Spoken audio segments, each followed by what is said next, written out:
સહજ ન્યૂઝ.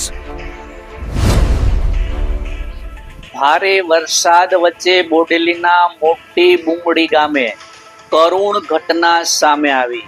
તલાવડીમાં ડૂબી જતા 9 વર્ષની બાળકીનું થયું મોત. નમસ્કાર, સહજ ન્યૂઝ સાથે હું છું ગોપાલ વેસાણ.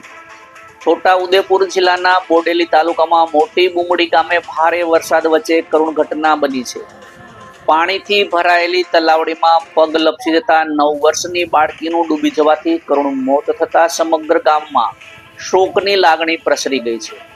પ્રાપ્ત માહિતી મુજબ મોટી બુમડી ગામના રહેવાસી રણજીતભાઈ રાઠવાની પુત્રી રિંકલ ઉંમર વર્ષ 7 ઘર નજીક આવેલી તલાવડી પાસે કુદરતી હાજતે ગઈ હતી.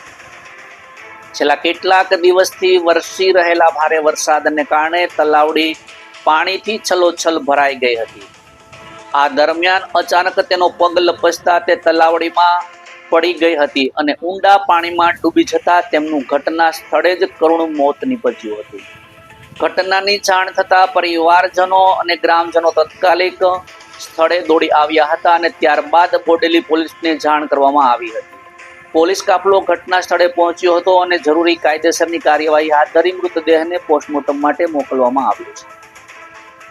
બોડેલી પોલીસે અકસ્માતે મોતનો ગુનો નોંધી સમગ્ર ઘટનાની વધુ તપાસ શરૂ કરી છે. સતત વરસી રહેલા ભારે વરસાદને કારણે ગામડાઓમાં તળાવો, તલાવડીઓ, નાળાઓ પાણીનું સ્તર વધ્યું છે. આવી સ્થિતિમાં વાલીઓએ બાળકો પર ખાસ નજર રાખવી તેમજ પાણીથી ભરેલા અત્યંત જોખમી સ્થળોથી દૂર રહેવું અને જરૂરી હોવાનું જણાવ્યું અને તંત્ર દ્વારા અપીલ કરવામાં આવી છે કે આવી દુઃખદ ઘટનાને સમગ્ર બુમડી ગામે ગમગીન બનાવી દીધું છે. રિપોર્ટર શિલ્પા શાહ, સહજ ન્યૂઝ, બોડેલી.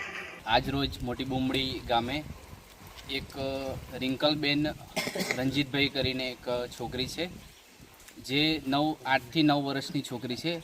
ત્યાં રમતા હતા એમના ઘર આંગણે અને જ્યારે બી એક ખાડો હતો એમાં પગ લપસી જવાથી એ ખાડામાં ડૂબી જવાથી એમનું મોત નીપજ્યું છે. શું નામ તમારું?